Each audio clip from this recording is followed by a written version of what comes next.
Hello दोस्तों, नमस्कार। इस एमकेसी चैनल में मैं आप सब लोगों का दिल से बहुत बहुत स्वागत करता हूँ। सो दोस्तों, आज के दिन की अगर हम लोग बात करें तो काफी कुछ पर्टिकुलर कंपनी से रिलेटेड, ग्रुप से रिलेटेड हम लोग को काफी बड़ी खबरें देखने को मिली। ठीक है, एंड जबरदस्त तरीके से गिरावट भी देखने को मिली। उसमें से एक पहली वाली कंपनी के ऊपर तो ऑलरेडी हम लोग वीडियो बना चुके हैं, IEX, जो 30% क्रैश हुआ था। ठीक है, आपने पहला वाला वीडियो देखा होगा। बट उसी के साथ साथ एक और बड़ी दूसरी ब्रेकिंग न्यूज भी आज के दिन हम लोग को देखने को मिली, एंड वो किससे रिलेटेड थी? ADAG ग्रुप से रिलेटेड। यस, ADAG मतलब अनिल धीरूभाई अंबानी ग्रुप। इसको शॉर्ट फॉर्म में ADAG ग्रुप बोला जाता है। ठीक है, मतलब जो रिलायंस है, ठीक है, रिलायंस में तो मुकेश अंबानी भी है एंड अनिल अंबानी की भी रिलायंस है। बट जैसे मैंने बीच में आपको कहा था, सिखाया था अभी, कि अगर आप यहाँ पे रिलायंस का लोगो देखोगे, जब आपको इस प्रकार का ए नजर आएगा, ठीक है, तो समझना ये किसका है? अनिल अंबानी की रिलायंस की बात यहाँ पे हो रही है। सो ADAG ग्रुप को लेकर भी काफी बड़ी खबर हम लोग को आज के दिन देखने को यहाँ पे मिल गई। ठीक है, एंड इसी चीज के चलते उनके शेयर्स में लोअर सर्किट भी लग गया। अभी इनके तो बहुत सारे शेयर्स थे, अभी तो कुछ ही शेयर्स यहाँ पे बाकी है। जैसे कि आर पावर की अगर बात कर ले, रिलायंस पावर की बात कर ले, लोअर सर्किट लग गया। देन उसी के साथ साथ आर इंफ्रास्ट्रक्चर की अगर बात कर ले तो वहां पे भी लोअर सर्किट लगते हुए देखने को मिल गया। मतलब ये जो दोनों कंपनियां हैं एकदम नॉर्मल यहाँ पे चल रही थी, बट ड्यूरिंग द मार्केट ऐसी खबर आ गई एंड सडनली गिर गई एंड सर्किट डाउन हम लोग को होती हुई देखने को मिल गई। हाँ, इसके अलावा भी और भी रिलायंस की कंपनियां हम लोग को देखने को मिलती थी, तो वो कहाँ पे चले गई? काफी लोग सोचते होंगे, पूछते होंगे। तो आपको बताइए इनकी कंपनीज की हालत क्या थी। पेनी स्टॉक ही बन चुके थे, और बहुत सारी कंपनियां तो कोर्ट केसेस में ही हम लोग को देखने को मिल जाते हैं। जैसे कि आप देख सकते हैं, आर कैपिटल की बात कर ले, ये तो कब आखिर में ट्रेड हुआ था? देखिए 26 फरवरी 2024।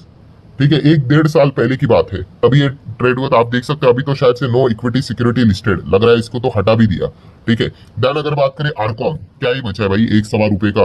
ठीक है, यहाँ पे भी हम कह सकते हैं, ये देखो कोर्ट में केसेस हम लोग को चलते हुए देखने को मिल रहा है IBC के चलते। ठीक है, मतलब बताने का मकसद क्या है दोस्तों, यहाँ पे इनके जो मैक्सिमम जितने भी कंपनियां थी वो सब कुछ इसी प्रकार की हम लोग को देखने को यहाँ पे मिल जाती है, और कुछ गिने चुने कंपनी देखने को मिल रही है, और वहां पे भी इस प्रकार की खबरें आकर कंपनी की दर्जा यहाँ पे उड़ जाती है। सो आज के लिए एकदम ही जबरदस्त ब्रेकिंग न्यूज हम लोग को देखने को यहाँ पे मिल गई। किससे रिलेटेड? तो आप सभी लोगों को पता ही है, ईडी की एंट्री हो गई भाई।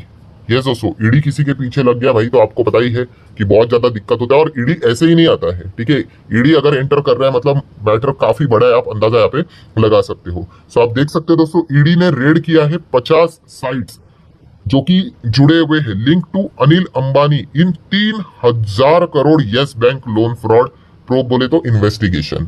सो ईडी अभी इन्वेस्टिगेशन कर रही 3,000 करोड़ यस बैंक के साथ का जो फ्रॉड हम लोग को देखने को मिल रहा है उससे रिलेटेड। अब जैसे ही ये मैंने बात यहाँ पे पढ़ ली तो काफी लोगों के रडार पे एक नाम आ गया भाई, यस बैंक। मतलब यस बैंक से रिलेटेड यहाँ पे दिक्कत हुई है। तो दोस्तों, जैसे ये खबर ड्यूरिंग द मार्केट हम लोग को देखने को मिली थी, आप देख सकते हैं यस बैंक का शेयर भी एकदम सडनली नोज डाइव हो गया। ठीक है, क्योंकि ईडी का रेड हुआ है, अनिल अंबानी, यस बैंक का नाम सामने आया, बट बाद में आप देख सकते हो वापस चीजें नॉर्मलाइज होकर रिकवर हुआ, और जहां से वो गिरा था उससे भी ऊपर चला गया। सो ऐसा क्यों? तो यस बैंक का तो नाम सामने आ रहा है।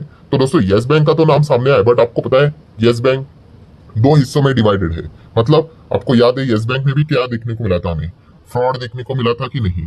ठीक है, तो ये जो पहला वाला जो यस बैंक मतलब जो 400-500 पे चलता था, ठीक है, वहां पे जो स्कैम हुआ था तभी की चीजें देखने को मिल रही है। अभी का यस बैंक अलग है, वो तो बाद में RBI की एंट्री हुई थी, बाकी बैंक्स को बोला गया था भाई आप पैसे डालो। ठीक है, एंड अभी प्रशांत कुमार जी उसको क्या कर रहे हैं, यस बैंक को संभालने की कोशिश यहाँ पे कर रहे हैं।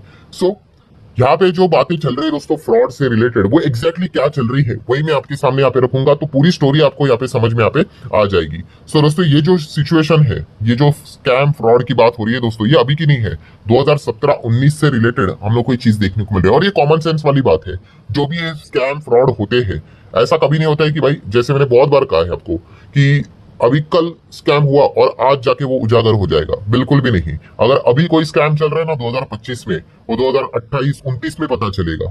ठीक है, क्योंकि वो सारी चीजें बाहर आने के लिए टाइम लगती है ना। तो वैसा ही है कि ये जो स्कैम फ्रॉड जो भी है दोस्तों, ये 2017-19 के बीच में हम लोग को होते हुए देखने को मिला था। मतलब क्या है, यस, राणा कपूर की अगर हम लोग बात कर ले, इन्हीं की तो यस बैंक देखने को मिलती थी। ठीक है, तो इन्हीं के अंडर ये सारी चीजें हम लोग को होते हुए देखने को यहाँ पे मिली है। सो वही वही जो पुराना स्कैम हम लोग को देखने को यहाँ पे मिल रहा था उसी से रिलेटेड, और ये 3,000 करोड़ का स्कैम हम लोग को देखने को यहाँ पे मिल रहा है, फ्रॉड देखने को मिल रहा है, बैंक फ्रॉड देखने को मिल रहा है। अभी जैसे कि मैंने आपको यहाँ पे बताया है कि कभी भी बैंक से रिलेटेड फ्रॉड होता है तो मोटा मोटी वो हमेशा दो ही कैटेगरी में आपको देखने को मिलेगा। कैसे? तो सबसे पहले देखिए, आप क्या करते हो, बैंक फ्रॉड मतलब क्या? आप अल्टीमेटली लोन मतलब क्या, पैसा ही तो लोगे। ठीक है। सो यहाँ पे क्या रहेगा, दो प्रकार के फ्रॉड होते हैं। एक होता है कि आपने पैसा यहाँ पे लिया है, मतलब आपके डॉक्यूमेंट्स एकदम परफेक्ट, कोई उसमें कोई धांधली नहीं, A to Z सब कुछ ठीक है, बट आपने यहाँ पे बताया था रीजन कि भाई ये जो पैसा है, मान लो एक ऐसे एग्जांपल देता हूँ कि घर खरीदने के लिए क्या कर रहे हो आप, कि लोन ले रहे हो, ठीक है, अपने सारे डॉक्यूमेंट्स प्रॉपर यहाँ पे दे दिए और चलो बैंक ने आपको यहाँ पे 2 करोड़ रुपए का लोन भी दे दिया। सो किसके लिए दिया था, घर खरीदने के लिए। आपने वो घर खरीदा ही नहीं, आपने वो 2 करोड़ किधर और ही डाल दिए। आप समझ रहे हो, तो ये एक प्रकार का फ्रॉड होता है जिसको बोला जाता है कि जिस पर्पस के लिए पैसा लिया गया था उस पर्पस के लिए इस्तेमाल ना करना, ये एक कैटेगरी होती है। और दूसरी कैटेगरी कौन सी होती है फ्रॉड की, कि जैसे कि आपको घर लेने के लिए लोन चाहिए था, ठीक है, आपने लोन का पैसा लिया भी और उससे घर भी खरीदा, ये भी ठीक है, बट प्रॉब्लम कहाँ पे होगी, जो डॉक्यूमेंट्स आपने यहाँ पे दिए थे भाई वो फर्जी थे, मतलब शुरुआत से ही आपने गलत चीज की थी। अब ठीक है, आपका जो इंटेंशन था भाई घर लेने से रिलेटेड, गाड़ी लेने से रिलेटेड, उसी से रिलेटेड पैसे को आपने डाला भी, निवेश भी किया, उससे वो चीज खरीदी भी, बट जो डॉक्यूमेंट्स देने पड़ते ना वो सारे झूठे दिए आपने, फर्जी दिए, डुप्लीकेट बना के दिए। सो ये दोनों प्रकार की जो चीजें होती है दोस्तों, ये हम लोगों को हमेशा बैंक में फ्रॉड के तहत देखने को यहाँ पे मिल जाते हैं। सो AA की बात कर ले, अनिल अंबानी की अगर बात कर ले, ADAG ग्रुप की बात कर ले, ये जो बोला जा रहा है 3,000 करोड़ का इन्होंने जो स्कैम किया है यस बैंक से रिलेटेड, तो इन्होंने किस प्रकार का फ्रॉड या स्कैम किया है, तो दोस्तों बताना चाहूंगा दोनों प्रकार का। यस, दोनों प्रकार का इन्होंने स्कैम किया। मतलब क्या किया, सबसे पहले तो इन्होंने क्या कर दिया, यस, फर्जी डॉक्यूमेंट्स यहाँ पे पेश किए और लोन ऑब्टेन किया, ठीक है, वो मिल भी नहीं रहा था, इतना सिंपल नहीं होता, उसके लिए उन्होंने रिश्वत भी दी है, ठीक है। एंड उसके बाद चलो वो पैसा मिला, तो वो पैसा जिस चीज के लिए इस्तेमाल करना चाहिए था उस चीज के लिए भी इस्तेमाल नहीं किया, उसको क्या किया गया, उसको डाइवर्ट किया गया। कैसे डाइवर्ट करते हैं आपको पता ही है, यस, शेल कंपनीज बनाई जाती है, ठीक है। शेल कंपनीज में कोई धंधा नहीं होता है, उसमें यही चीजें चलती है कि पैसा डालो और पैसे को डाइवर्ट करो, इधर उधर घुमाते रहो, तो वो पैसे का ट्रेल को फाइंड करना काफी मुश्किल हो जाता है, ठीक है। एंड अभी ईडी का बात सामने आ रहा है नाम, तो समझ लेना भाई कि ये पैसा भाई देश के बाहर भी शायद से गया होगा, ठीक है। प्रिवेंशन ऑफ मनी लॉन्ड्रिंग, ये भी चीजें यहाँ पे सामने आई होगी। तो ये जो पूरा जो आप लोगों को कांड देखने को मिल रहा है वो इसी से रिलेटेड देखने को मिल रहा है। और जैसे मैंने अभी आप लोगों को बताया कि जो लोन यहाँ पे मिल रहा था उसमें रिश्वत भी दी गई है प्रमोटर को, ये भी चीजें फिलहाल तो जांच में, मतलब प्रिलिमिनरी रिपोर्ट्स आप कह सकते हैं, सोर्सेज के जरिए चीजें सामने हम लोग को आती हुई देखने को यहाँ पे मिल रही है। एंड कैसा होता है कि ड्यू डिलीजेंस करना पड़ता है। ड्यू डिलीजेंस मतलब भाई चलो कोई मुझे अगर आपसे भी अगर कोई पैसा मांगेगा कि भाई 10,000 रुपया दे दो, 50,000 रुपया दे दो, तो आप भी चेक करते हो कि नहीं कि हाँ भाई ये व्यक्ति, ठीक है, लोन देने लायक, पैसे देने लायक है कि नहीं, कि वापस आएगा कि नहीं आएगा, आप चेक करते हो कि नहीं। तो वैसे ही बैंक भी चेक करता है, ड्यू डिलीजेंस करता है कि भाई फाइनेंशियल पोजीशन कैसी है, बैलेंस शीट कैसी है, बिजनेस कैसा है, बिजनेस चलेगा तभी तो पैसा वापस आएगा। तो बैंक ने कुछ भी नहीं किया है, ठीक है। क्यों नहीं किया, ऑब्वियसली इसी के लिए तो ब्राइब दिया गया था, ठीक है। तो इस मतलब आप अंदाजा लगा सकते हो कि किस प्रकार की धांधलीबाजी यहाँ पे चली है। मतलब कंक्लूजन क्या है दोस्तों, कंक्लूजन बहुत सिंपल है। यहाँ पे हम कह सकते हैं जो पुरानी वाली ओल्ड यस बैंक है, ठीक है, उसने क्या किया, यहाँ पे अनिल अंबानी की जो कंपनियां है उनको 3,000 करोड़ का लोन पास किया, ठीक है। उसके लिए भी क्या किया अनिल अंबानी ने, यहाँ पे हम कह सकते हैं उनके कंपनीज ने जिस प्रकार की बातें बोली जा रही है, रिश्वत भी दी इनको। देन उसके बाद फर्जी डॉक्यूमेंट्स के थ्रू ये 3,000 करोड़ इनको मिले और जिस चीज के लिए इस्तेमाल करना था उस चीज के लिए भी इस्तेमाल नहीं किए, शेल कंपनीज बनाकर इस 3,000 करोड़ को इधर उधर फैला दिया, ठीक है। अभी वो जांच चल रही है कि कहाँ पे एग्जैक्टली पैसा होगा करके, तो ये पॉइंट हमारे सामने आते हुए देखने को मिल रहा है। सीबीआई भी इसमें ऑलरेडी हम लोग को देखने को यहाँ पे मिली थी, ठीक है। एंड उसके बाद अगर हम लोग बात करें तो अभी ईडी की एंट्री यहाँ पे हो चुकी है। एंड ईडी की एंट्री हुई तो जैसे मैंने आप लोगों को कहा कि क्या चीजें हम लोग को देखने को यहाँ पे मिलेगी, मनी लॉन्ड्रिंग से रिलेटेड चीजें जरूर देखने को मिलेगी। तो आप देख सकते हो enforcement directorate ED search multiple location in a case allegedly involving Anil Ambani group companies, ठीक है। सो आप यहाँ पे देख सकते हो दोस्तों, जैसे मैंने कहा कि ईडी आया मतलब पोमला, पोमला मतलब prevention of money laundering act 2002, ठीक है।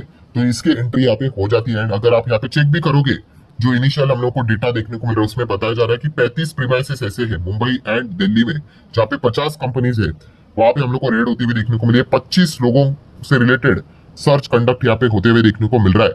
अंडर आप देख सकते हो जो अभी मैंने पढ़ा ना, prevention of money laundering act, PMLA की बात करें, उसी के अंदर ईडी हम लोग को आते हुए देखने को यहाँ पे मिल जाता है, ठीक है। एंड ऊपर से अगर आप पूरा डिटेल जानना चाहते हो तो आप देख सकते हैं, पहले तो टू फर्स्ट इंफॉर्मेशन रिपोर्ट जो कि सीबीआई ने रजिस्टर की थी, उसी के थ्रू ईडी ने इन्वेस्टिगेशन स्टार्ट किए, प्लस कुछ और बड़े बड़े एजेंसीज की बात कर ले, उनके भी इंफॉर्मेशन के चलते ईडी ने कार्रवाई करना स्टार्ट की, जैसे कि NHB की बात कर ले, सेबी की बात कर ले, नाफरा की बात कर ले, BOB की बात कर ले, ये सोर्सेज के जरिए खबर सामने आ रही कि यस, इन्होंने भी कहा ईडी को कि भाई यहाँ पे बहुत बड़ी धांधलीबाजी है, इन्वेस्टिगेशन करो, क्योंकि इन्हीं के पास पावर होती है डिटेल में कि क्या एग्जैक्टली चीज यहाँ पे हुई है। सो आप देख सकते हो दोस्तों, ईडी ने भी बताया है कि बहुत ही वेल प्लान तरीके से यहाँ पे साइफन ऑफ मनी यहाँ पे हुआ है। ठीक है, चीटिंग की गई है बैंक, शेयर होल्डर्स को, इन्वेस्टर को, पब्लिक इंस्टीट्यूशंस को, हर किसी को।